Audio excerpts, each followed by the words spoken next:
महाभारत हिंदू धर्म का एक प्राचीन ग्रंथ है। विश्व का सबसे बड़ा शास्त्र ग्रंथ होने के कारण इसे महाकाव्य भी कहा जाता है। इसकी रचना वेद व्यास ने की थी। महाभारत का एक ऐसा काव्य ग्रंथ है जिसमें भारत का अनुपम और अलौकिक धार्मिक, पौराणिक तथा ईश्वरवादी इतिहास बताया गया है। महाभारत की शिक्षा आज के युग में भी प्रासंगिक है। इसे पढ़ने से मानव के जीवन से जुड़ी कई महत्वपूर्ण बातों के बारे में पता चलता है। जीवन में हर काम के लिए योजना बनाएं। महाभारत के संपूर्ण युद्ध में श्री कृष्ण ने पांडवों की कौरवों से बचाव करने के लिए कुशल योजना बनाई थी। उनके पास हर समस्या का समाधान होता था, इसलिए किसी भी क्षेत्र में सफलता प्राप्त करने के लिए बेहतर रणनीति और योजना आपके निकट होनी चाहिए। बिना किसी योजना के जीवन व्यस्त हो जाता है और आपको राजकीय भविष्य की ओर ले जाता है। हमेशा अच्छी संगति में रहें। ऐसी कहावत है कि जैसा संगत वैसी पंगत और वैसा ही पंगत वैसा ही जीवन। आप कौन से अच्छे क्यों ना हो, लेकिन यदि आपकी संगत खराब है तो आप भी खराब हो जाएंगे। कौरवों के साथ शकुनी मामा जैसे चालबाज और कॉन्स्पिरेसी रचने वाले लोग थे, इसलिए कौरवों की हार निश्चित थी। परंतु पांडवों के साथ श्री कृष्ण थे, इसलिए उनकी विजय हुई। अधूरा ज्ञान खतरनाक हो सकता है। जीवन में अपारदर्शी ज्ञान के लिए हमारे घटक हो सकते हैं। इसका उदाहरण चक्रव्यूह में प्रशंसक अभिमन्यु है। अभिमन्यु अत्यंत ही वीर और बहादुर योद्धा थे, लेकिन संरचना के अधूरे ज्ञान की वजह से उनकी मृत्यु हो गई। इसलिए मनुष्य को अपने ज्ञान में पारंगत होना चाहिए और अधिक दक्षता हासिल करनी चाहिए। दोस्त और दुश्मन की पहचान करना सीखें। महाभारत के युद्ध में शल्य और युयुत्सु ऐसे व्यक्ति थे जिन्हें अपनी ही सेना पर विश्वास था। कुछ अतिरिक्त कुछ ऐसे भी लोग थे जो युद्ध शुरू होने के बाद पाला अलग अलग कौरवों या पांडवों के साथ हो गए। कई बार दोस्त के भेष में दुश्मन हमारे साथ आ जाते हैं, इसलिए हमें सतर्क और सावधान रहना चाहिए।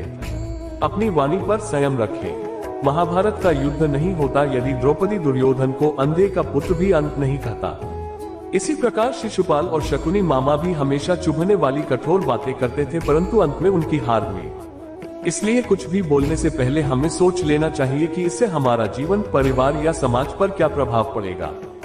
नकारात्मक प्रभावों से दूर रहें।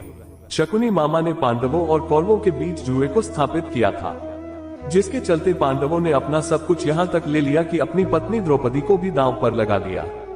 जुए की बुरी लत के कारण पांडवों ने अपना सब कुछ खो दिया था। अतः जुए, सट्टे, अंधकार से हमेशा दूर रहना चाहिए। ये बुरी आदतें इंसान का जीवन अंधकार में कर देती है। सदा सत्य के साथ रहें। कौरवों की सेना पांडवों से कहीं अधिक शक्तिशाली थी। कौरवों के पास एक से एक वीर योद्धा थे, परंतु फिर भी अंत में पांडवों की ही जीत हुई, क्योंकि वे सच्चाई के रास्ते पर थे। कहते हैं कि विजय नहीं होती जो ज्यादा धनवान है या बड़े पद पर है। विजय उसकी सदा होती है जिसके साथ ईश्वर होते हैं, और ईश्वर हमेशा वहीं होते हैं जहां सत्य होता है। इसलिए सत्य का साथ कभी नहीं छोड़ना।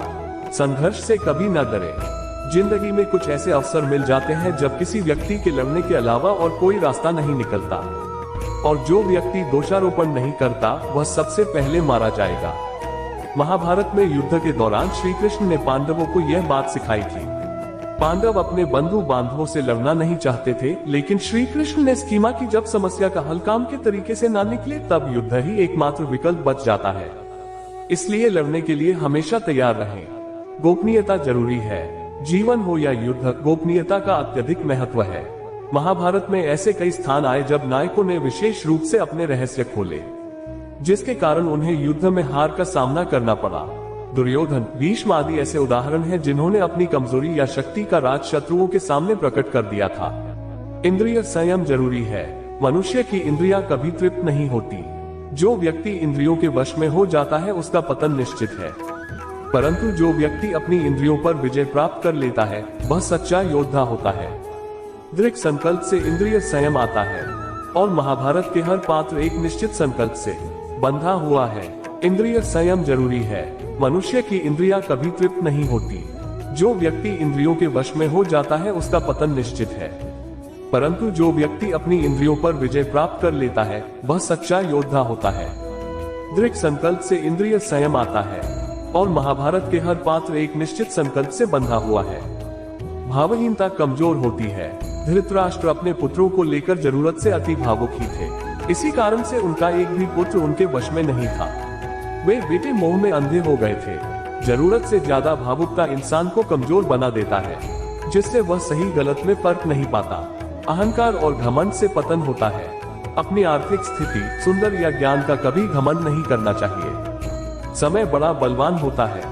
धनी, ज्ञानी और शक्तिशाली पांडवों को वनवास भोगना पड़ा और अति सुंदर द्रौपदी को भी उनके साथ वनों में भटकना पड़ा। इसलिए कभी कभी अहंकारी भी नहीं होना चाहिए। गीता में कहा गया है कि मन पर नियंत्रण बेहद जरूरी है, क्योंकि ज्यादातर हमारे दुखों का कारण मन ही होता है। यह अनावश्यक और निरर्थक इच्छाओं को जन्म देता है और यदि इच्छा पूरी नहीं हो पाए तो विचलित कर देता है। गीता अनुसार व्यक्ति को उसके कर्म के अनुसार ही फल की प्राप्ति होती है। आने वाले परिणामों के बारे में सोचने की बजाय हमें अपने कर्मों पर ध्यान देना चाहिए। कहा जाता है कि गीता में जीवन की हर एक परेशानी का हल मिल जाता है।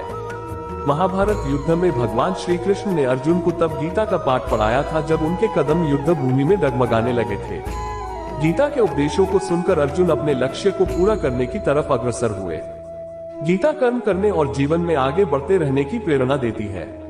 यहाँ हम गीता के उन 5 उपदेशों की बात करेंगे जिन पर अमल करने से आप जीवन के किसी भी क्षेत्र में सफलता हासिल कर सकते हैं। गीता के अनुसार क्रोध से भ्रम पैदा होता है, भ्रम से बुद्धि व्यग्र हो जाती है। जब बुद्धि व्यग्र होती है तब तर्क नष्ट हो जाते हैं। जब तर्क नष्ट होते हैं तो व्यक्ति का पतन शुरू हो जाता है। तात्पर्य, गुस्सा किसी भी व्यक्ति को इस हद तक प्रभावित करता है कि वह अपना नाश खुद ही कर लेता है। आज के दौर में गीता में कही गई ये बात काफी कारगर साबित होती है, क्योंकि इंसान कहीं न कहीं गुस्से में आकर आगे बढ़ने की राह मुश्किल कर लेता है। मनुष्य का मन भी कई बार सफलता की राह में बाधा उत्पन्न करता है। गीता में कहा गया है कि मन पर नियंत्रण बेहद जरूरी है, क्योंकि ज्यादातर हमारे दुखों का कारण मन ही होता है।